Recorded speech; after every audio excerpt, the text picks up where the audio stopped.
한없는 은혜와 은사를 주시길 원하시는 주님이시지만 그거 받으려면 골 굴리는 것 나가네. 골 굴리지 마. 하나님 앞에 아부도 떨지 말고 뭐 잘한 척 의로운 척도 하지 말고 막 자기 자랑도 하지 말고 인간끼리 도토리 키재기도 하지 말고 이거 1절 쫙 샷다 내려버려. 그럼 깜깜하고 샷다 내리면 그 골방에서 정말 엎드릴 때 주님이 진짜 좋은 거 주시거든. 골방이 뭐야? 다른 걸 다 샷다 내리는 거야. 여러분 기도하실 때 눈 감잖아요. 왜 눈 감아요? 세상 것 1절 안 보겠습니다예요. 네, 세상 1절 안 볼 테니까 마음의 눈으로 주님을 배우게 하소서. 그래서 눈 감고 기도하는 거예요. 물론 눈 뜨고 기도한다고 잘못된 건 아니지만 그래도 아무래도 산만하잖아요. 눈 뜨고 기도하면. 그러니까 우리는 기도합시다. 그러면 의뢰껏 눈 딱 감고 팔짱 딱 끼는 거예요. 왜? 나 이거 이쪽 저쪽 기어다니지 않고 잘난 척하지 않고 산만하게 안 하고 딱 그냥 움직이지 않고 모든 사물에서 딱 눈 감아버리고 샷다 내려버리고 말씀만 영의 음성만 듣겠습니다. 바로 그거거든. 그래야 주님은 은혜를 주시다니. 이게 얼마나 큰 복인지. 그러니까 하나님께서 패턴과 그 어떤 양식은 쉽게 알아듣도록 주셨는데 우리는 그 흉내를 내면서 그냥 어영부영 자꾸 소홀하단 말이야. 진지하고 신중하고 집중적이고 하나님의 말씀에 영의 음성에 귀를 기울여 들으면 얘기는 달라지겠죠. 자, 그러면 저 동물양에다가 매일 번제, 무슨 화제, 속죄, 번제 다 조합 명칭이 어떻든지 간에 거기다 실어 놔도 그게 그러면 주님은 왜 그런 제물을 제시했느냐 하면 뭔가 깨달으라고 그러셨다고 그랬죠. 그까지 그 양 한 마리 집어서 피 뚝뚝뚝 흘린다고 해서 하나님께서 아이고 입 마시고 밥 마시고 양 마시라 그러시지 않는단 말이에요.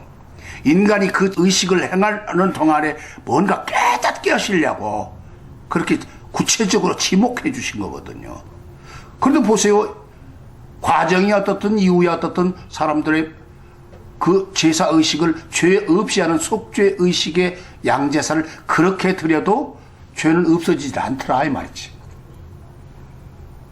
그러면 죄가 없어지기까지 할 정도로 그런 강력한 방법은 없을까? 그토록 오랜 세월 동안 기다리시고 또 지켜보셨는데도 빗나갔던 그것들. 그런데 중요한 것이 있다고 그랬죠? 뭐? 옛날에는 요것들이 순진했잖요. 순진한 사람만이 할 수 있는 귀한 것이 있다고 그랬죠. 그것은 두 글자? 언약이죠. 아, 정답입니다. 언약. 순진하지 아니한 자가 말질하는 것은 그건 언약 아니야. 그건 말장난하는 거야. 사소리야. 손가락 가락지 끼고서 할 수 있는 그 순애보적인 그런 언약은 순진한 사람에게 있어서만 가능한 거죠.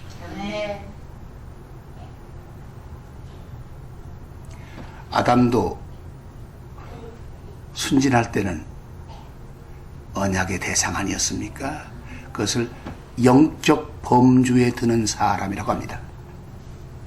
아담이 영의 사람이 되었다고 번역됐지만 사실은 산혼의 사람이 된 것이고요. 또 영의 사람이 되었다는 고린도전서 15장의 표현은요, 영의 범주에 들었다는 것이에요. 해설을 좀 자세히 하면 아담은 영의 사람의 범주에 들었어요. 즉 그는 기초적이기는 했지만 하나님 앞에 언약을 접수한 사람이거든요. 또 한 가지 주의할 거 있다고 했습니다. 언약은 아담이 내거는 것이 아닙니다. 그 언약은 하나님이 거시는 것입니다. 아담은 하나님의 말씀을 접수하면 되는 것입니다. 우리가 결혼식 예식장에 가서 주례사를 들어보면 이건 계약 관계입니다. 그래서 어쩌고 저쩌고 언약하는데 서로 계약이 틀어지면 파토내는 것이죠. 그러니까 이혼하는 것이죠. 이런 주례사들이 참 많거든요. 그거 아니에요. 그건 인간끼리의 계약권. 네가 내 마음에 안 들면 행 그러는 거 아니에요. 하나님과의 언약은 하나님의 말씀을 철저히 따르기로 약속드리는 거, 이것이 언약이에요. 그 약속을 드린 순진한 사람을 대해서는 놀랍습니다. 하나님께서는 무한 책임을 집니다. 그래서 새로운 언약 신약이고 옛날 언약 구약이고 그것이 거룩한 하나님의 음성의 스크립처, 즉 성경인 것이에요. 성경을 믿음으로 구원받는다고 하는 것은 바로 그 부분을 얘기하는 것이죠. 언약. 그런데 혈통 이스라엘은 지금 언약의 백성, 민족 단위로 볼 적에 특례적으로 복을 받은 민족이거든요. 그래서 그 언약을 하나님께서 오히려 당신님이 철저히 수행하시기 위해서 저 말 안 듣는 띵띵거리는 아주 베베 꼬이는 민족 이스라엘임에도 불구하고 결정적인 방법을 또 제시하시는 것이죠. 언약은 어떻게 이루어지는 것이냐 하면 특히 우리는 그 언약이 맺어지는 장면을 저 믿음의 조상, 믿음의 아버지라고 부를 수 있는 대표격인 아브라함에게서 들 수 있지요. 근데 이상합니다. 쭉 아브라함으로 하여금 하나님께서 우주적 생명 법칙이 가늠되도록 쫙 제시를 하신 다음에 그 다음에 딱 하신 것이 있습니다. 하나, 섬겨야 되겠다. 또 하나, 피로서 약속할래? 피. 그 피로서 약속하는 것에 결정타가 또 나오지요. 피로서 언약할 수 있겠냐? 해야지요. 그래? 네 핏덩어리 나한테 줘. 이 아들 말이야. 그러면 저 아들이 많은데 어떻게 누구를 드리죠? 생명 담긴 핏덩어리 이삭 말이야. 나한테 줄래? 아브라함이 드리지요. 주께서 주셨는데 왜 지가 안 드리겠습니까? 아멘. 언약은 피로써 맺어지는 거예요. 아멘. 건성건성 취해 믿습니다. 정결로 해갖고 돈 많이 벌고 행복하게 해서 믿습니다.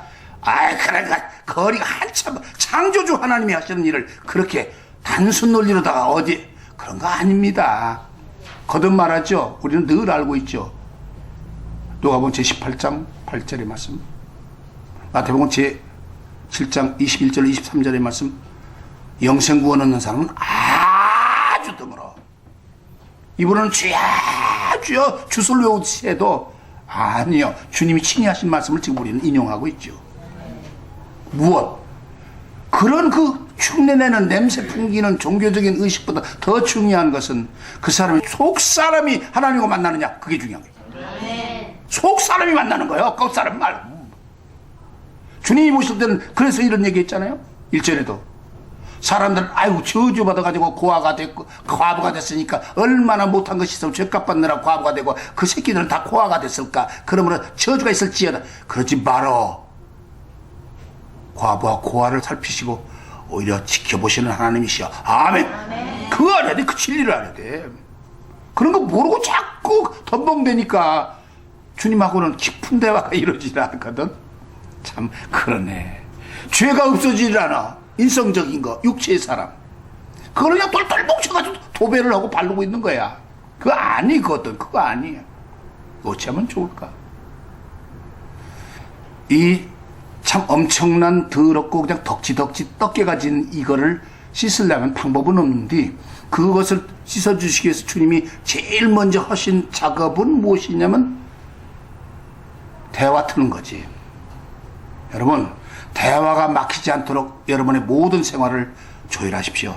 아멘. 대화가 딱 막혀버리면 아무것도 안 되는 거예요. 주님은 그래서 대화를 트시기 위해서 여러 번 당신이 부리시는 종 선지자들을 통해서 말씀을 주셨거니와 그것도 정말 못 알아듣고 못 알아듣는데 그래도 요것들 순진한 것들 말이야. 아까 언약하는 거 주 헤레비를 보나 중헤레비를 보나 끝에 헤레비 아브라함과 이삭과 야곱 얘기입니다. 그래도 그 핏덩어리부터 시작해서 이게 순진한 맛이 있었던 것인데 요것들을 이렇게 말귀를 못 알아듣네. 어떻게 하면 좋아? 그래서 별 통로를 다 쓰시고 도모를 하시다가 이제 말씀 당신님이 육체를 입고 오시거든요.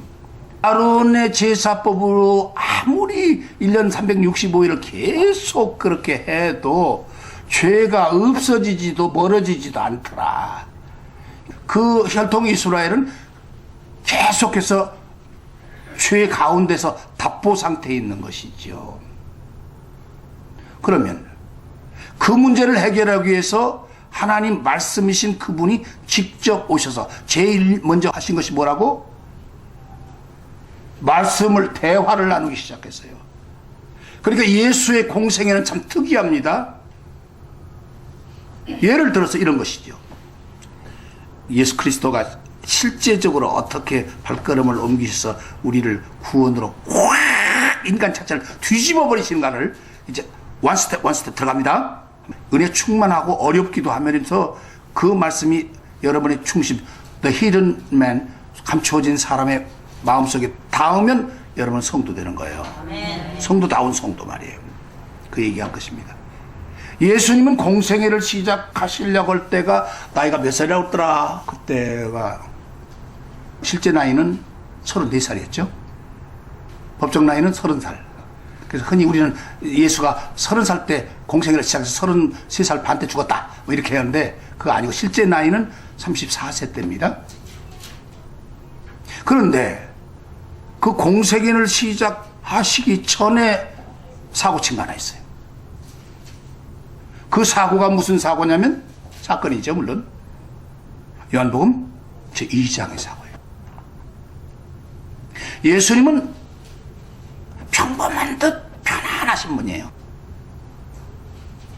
그런데 요한복음 제2장에 있는 사건에 발생하는 곳은 가나죠. 가나의 혼인잔치 얘기입니다. 지금 잔치집에 갔죠. 혼인잔치. 그것에 대해서도 여러 신학자들이 말이 많습니다만 그 신학자님 다 저쪽 좀 가 계시라고 하고 우리 은혜만 생각하자고. 우선 공생애를 시작하기 전에 마을 혼인잔치에 청함을 받아서 그냥 대충 평범하게 어우러져 주면서 거기 참석을 하객으로 가셨지. 거기 뭐 출애봐 주시려고 가신 것도 아니고 사실은 하객으로 그냥 가셨어. 근데 조그마한 사건이 하나 생겼지 않습니까? 여러분 기억하시는 대로. 그것이 어떤 사건이냐면 저 술 떨어진 사건이죠. 아, 잔치집에 술 없으니까 추흥이 없잖아. 그렇다고 놀라지 마십시오. 지금 음주 운전해가지고 면허 취소되는 그런 술 파티 아닙니다. 그거는 그 자세한 얘기를 들으면 그건 아니고요. 하여튼 그래서 술이 떨어졌어. 그랬더니 예수의 모친 마리아는 공생애 시작하기 전부터 감 잡았거든. 왜? 수태할 때, 잉태할 때부터 뭐가 확실히 달랐을 뿐만 아니라 소년 예수 때에도 예수는 많은 비상한 일을 사실은 하셨던 거야.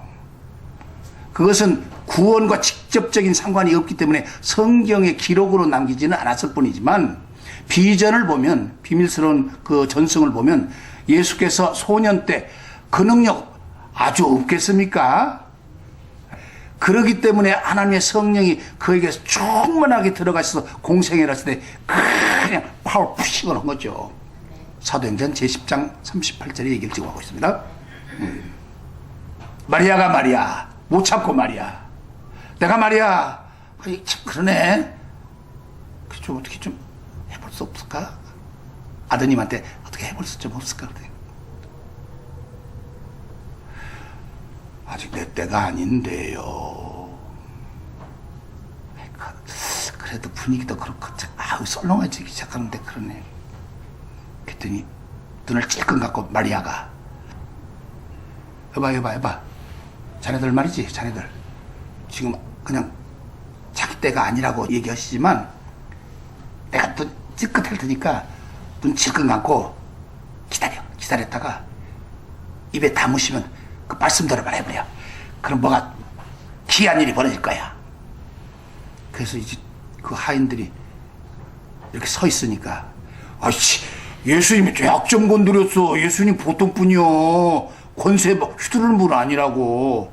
순둥이라고. 그리고 어떻게 해요? 참 입장 곤란하지. 좋은 것 좋으신 주님이신데 정말. 예수님 바보입니다. 그날 여러분이 그러죠. 바보협회 회원되자고. 예수님 아주 평범해요. 주님의 진리는 이렇게 항상 우리 가운데 평범하게 역사하시거든요. 아멘. 참 놀라운 얘기를 지금 하는 겁니다. 굉장히 놀이죠. 주님 어떻게 하셔? 그냥 거절도 못하고 야들 이렇게 시립해가지고 서 있는 거 이거 저리 가 그렇게도 안 하시고 에이 내가 고나에 몰린다 그러면서 공생애도 시작하시기 전에 엄청난 척자인적 기적을 보이시잖아요. 그것이 바로 물로 포도주가 되게 하신 작업이죠. 참 묘해. 여러 가지 은혜를 우리가 받을 수 있는데 그 중에 한 가지를 먼저 살핀다면 주님은 평범하게 행사하시면서 사시면서 대화를 끊지 아니하시고 사람들로 진리를 알게 또 그 아름다움을 세우기에 이르기까지 줄곧 기다리시고 만남을 소중히 여기시더라. 여러분 삶을 성공적으로 이끌고 가기 원한다면 만남을 소중히 하십시오. 예, 이 만남이 중요한 거예요. 하나님을 만난다는 것이 중요한 것이고 예수를 만난다는 것이 중요한 것이고 말씀을 만난다는 것이 중요한 것이고 진리를 만난다는 것이 중요한 것이에요. 만남. 인간 대 인간도 성도를 만나면 성도 될 가능성이 참 좋지 않아요? 아멘. 만남이 있어야 사귐이 있지 않습니까? 요한에서 제1장에 보면 우리가 이렇게 여러 말로 너에게 애정을 가지고 편지하고 또 하나님 믿기를 권고하는 까닭은 하나님 안에서 우리가 사귐이 있기를 원함이라 라고 사도는 말하고 있거든요. 만남 속에서 사귐이 있는 거니까요. 참 귀하죠. 주님이 그렇게 작업을 하십니다. 만남. 그런데 보세요. 이제 특제 견제탄 하나 쏘겠습니다.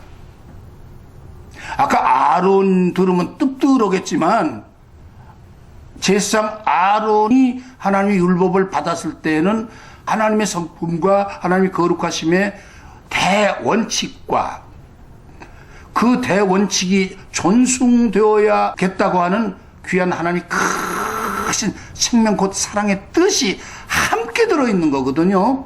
그러면 그렇게 아론의 받은 바 하나님의 계명과 율례와 규례들과 세칙들이 말이에요. 그렇게 행한데도 불구하고 양면성을 가지고 있는데 그 양면성을 잘 보니까 이렇게 되거든요. 나는 너희를 사랑해.